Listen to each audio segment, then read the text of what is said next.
All right, so one of the key psychological processes that affects us as people, and specifically affects our decision making, is something called perception.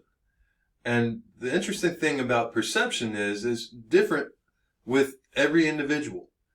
We can see the exact same event, or we can watch the exact same movie, or read the exact same set of words, and one person will perceive it one way, and another person will perceive it whole different way. Excuse me. So how does that work, or why does that happen? Well, let's start with the definition of perception. Perception is just the way we gather and make sense of information that we encounter. So we're accepting information and then we're putting a meaning to it or making sense of it. And that's what perception is.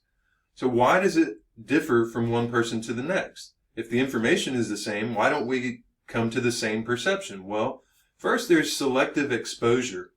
And this is a process where we do not attend to certain things. We decide we're not going to listen or think about something that we're being exposed to.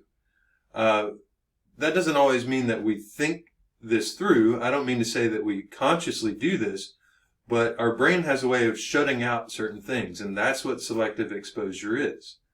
Next, we have selective perception, and this has to do with whether we're going to accept what we're being exposed to and process it consciously, or we say, okay, I hear that, but I don't want to listen.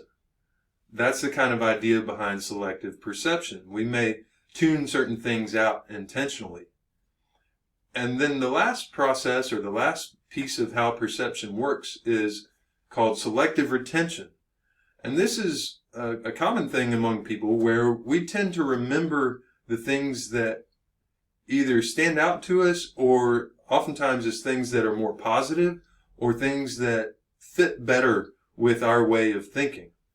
So selective retention is another way that while two people could be exposed to the exact same experience, they will remember it very differently, and therefore their perception of the event will be different going forward.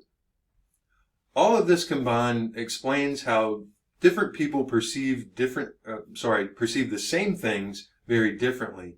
And this is important for us to keep in mind as marketers, particularly when we promote our products, but in general, in order to be effective in helping consumers to make decisions.